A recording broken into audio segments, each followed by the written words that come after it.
I'm on fire. I tell her, baby, baby, baby, baby, baby, baby, baby, baby, baby, I'm a fireball.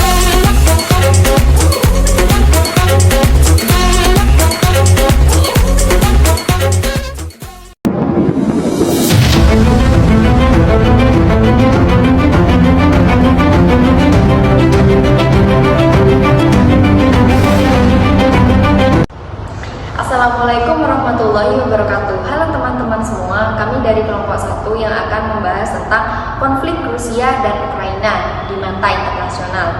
Kami akan membahas mulai dari sejarahnya seperti apa dan juga peluang perdamaiannya serta dampak globalnya. Dan video ini kami buat untuk memenuhi tugas ujian akhir semester mata kuliah hukum internasional. Bagaimana kelanjutannya? Yuk kita simak. Baik, terima kasih kepada Nia. Mungkin langsung aja ya kita bahas dari sejarah singkatnya dulu. Kemarin tuh aku baca, jadi konflik Rusia dan Ukraina ini sebenarnya sudah berlangsung dari tahun 2014 saat Rusia menganeksasi Crimea.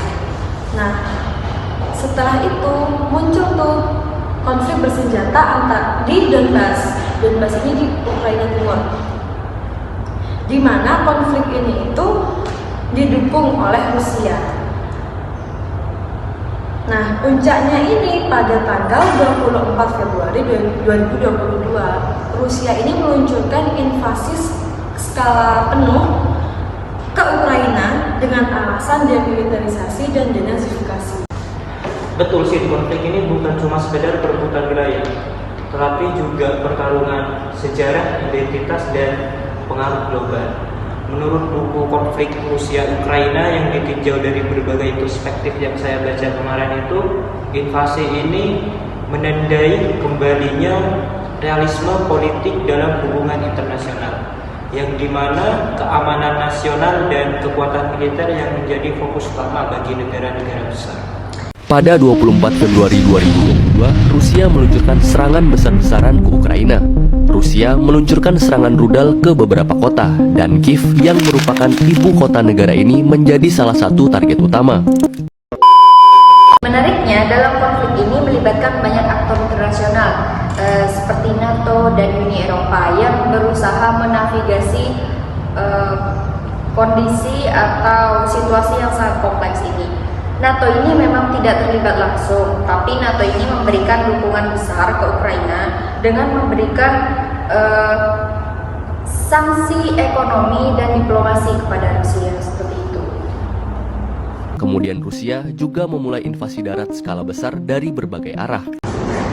Karena tadi sudah dibahas secara singkat sejarahnya oleh Sita, maka selanjutnya akan membahas tentang dampak internasional konflik Rusia-Ukraina ini.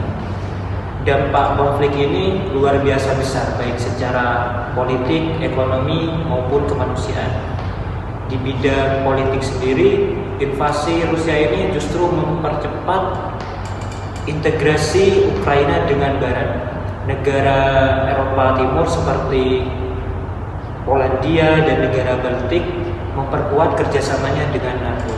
Bahkan negara Finlandia dan Swedia yang dulunya itu netral, sekarang memutuskan untuk bergabung dengan NATO. Kemudian juga dari sisi ekonominya, jadi Uni Eropa ini memperlakukan sanksi ketat terhadap Rusia, termasuk juga embargo energi. Ini bukan cuma melumpuhkan ekonomi Moskwa dong, tapi juga bisa memicu lonjakan harga bahan bakar dan juga inflasi global. Eropa jadi sadar betapa besar ketergantungannya pada gas Rusia. Dan sekarang apa? Mereka mempercepat transisi ke energi terbarukan. Mendengar hal ini, Uni Eropa dan beberapa anggota NATO memberikan bantuan dana sebesar 200 miliar dolar untuk pembangunan infrastruktur, reformasi ekonomi, dan kekuatan militer. Dengan ini, Ukraina bisa menahan Rusia selama hampir 2 tahun. Dan juga jangan lupa tentang dampak kemanusiaannya. Soalnya jutaan orang Ukraina itu terpaksa mengungsi dan menciptakan krisis pengungsi terbesar di Eropa sejak Perang Dunia Kedua. Negara-negara tetangganya seperti Polandia, Rumania harus menanggung beban sosial dan ekonomi yang besar untuk membantu para pengungsi tersebut. Seperti itu. Oke, kan biasanya di setiap peperangan itu kan pasti ada korban. Nah itu dari sisi halnya itu seperti apa sih? Bagaimana? Jadi dari sisi halnya sebenarnya konflik ini itu sangat memprihatinkan ya. Karena aku tuh kemarin sempat baca dari laporan Human Rights Watch dan Amnesty International itu menunjukkan bahwa adanya serangan pada warga sipil, juga penyiksaan, kemudian penahanan semena-mena, dan pembatasan kebebasan berekspresi. Jadi Rusia ini dituduh melakukan genosida dan juga pelanggaran humaniter internasional. Dan Ukraina juga dituduh melakukan pelanggaran HAM dalam upaya mempertahankan kedaulatan. Seperti itu.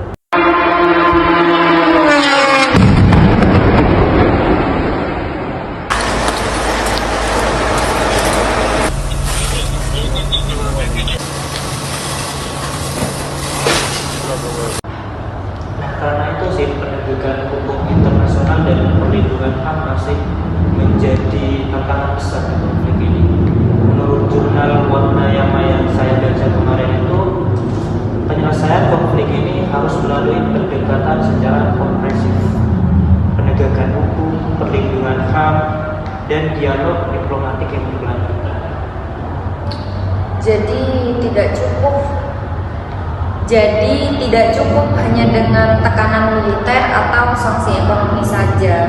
Perlu ada upaya rekonsiliasi dan resolusi konflik yang melibatkan semua pihak, termasuk aktor besar seperti PBB dan organisasi regional lainnya. Seperti itu.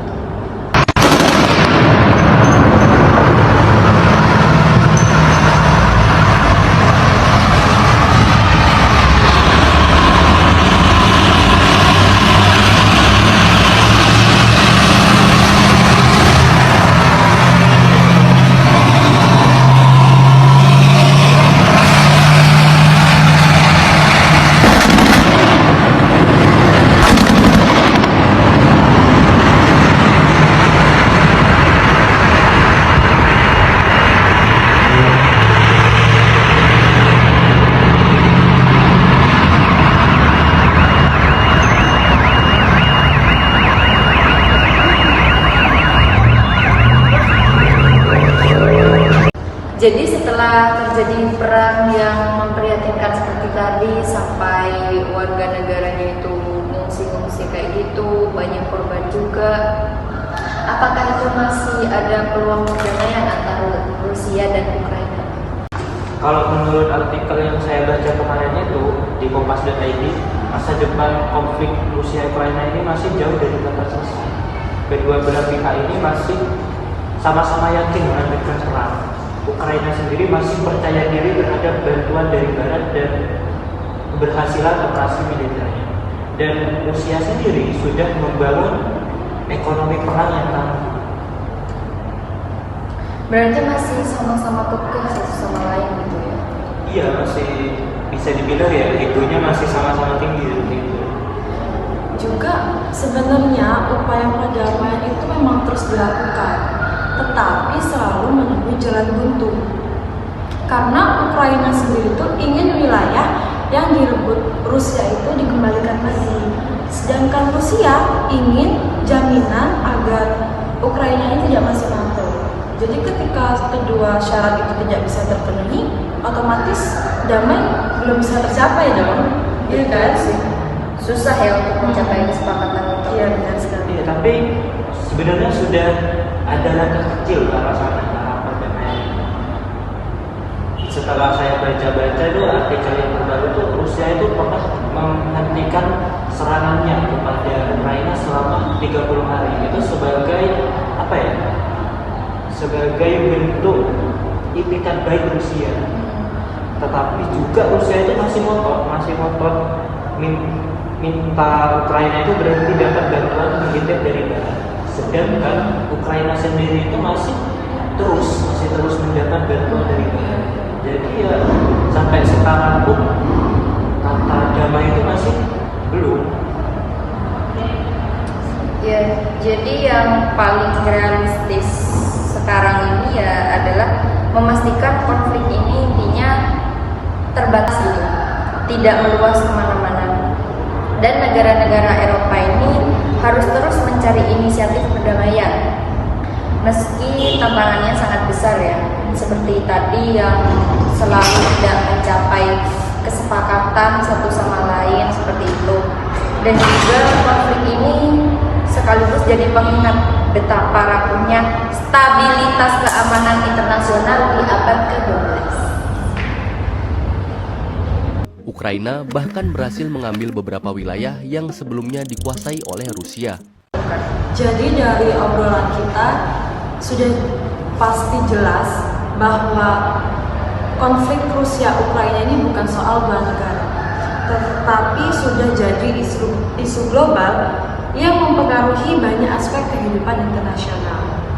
Dampaknya pun sangat terlihat jelas di Indonesia, seperti lonjakan harga bahan bakar minyak dan juga mie instan, roti itu juga naik semua karena Rusia Ukraina ini sebagai eksportir terbesar dan Indonesia sebagai importir terbesar. Jelas dari ini fakta-fakta itu menunjukkan bahwa meskipun Indonesia tidak terlibat langsung dalam konflik ini, tetapi imbas globalnya itu sangat terasa dan mempengaruhi stabilitas ekonomi nasional sekarang. Setuju sih, karena konflik ini juga mengubah peta geopolitik, ekonomi, dan bahkan keamanan dunia. Jadi dunia internasional itu harus terus mendukung kerjasama dialog untuk mencari solusi damai untuk konflik Rusia Ukraina ini. Berarti semua pihak harus terus juga mendukung hingga mencapai kesepakatan bersama seperti itu ya. Betul. Oke, terima kasih teman-teman semua karena sudah mendengarkan podcast atau video sederhana kita. Kami mohon maaf apabila ada salah penjemputan atau salah penyampaian dalam materi kami.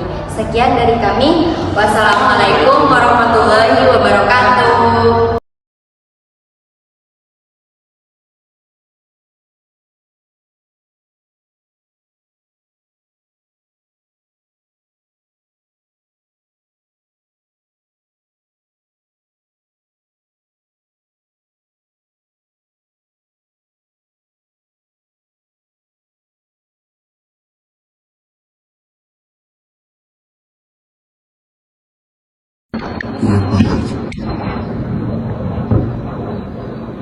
Сука! В хату прям? Чел, ебать! Пизда! Ебать! Сука! Ебанутый нахуй! Пиздец! Просто пиздец!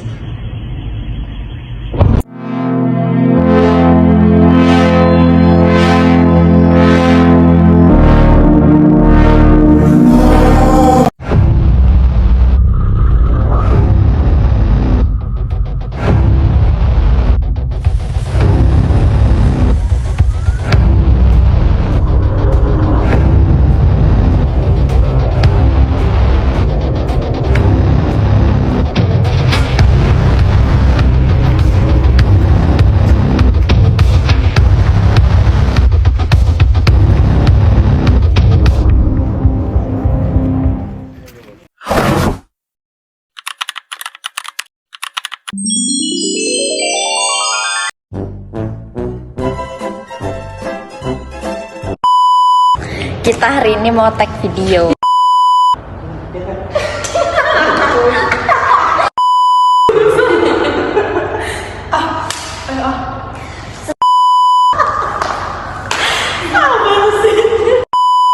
Yes, ready. Bye.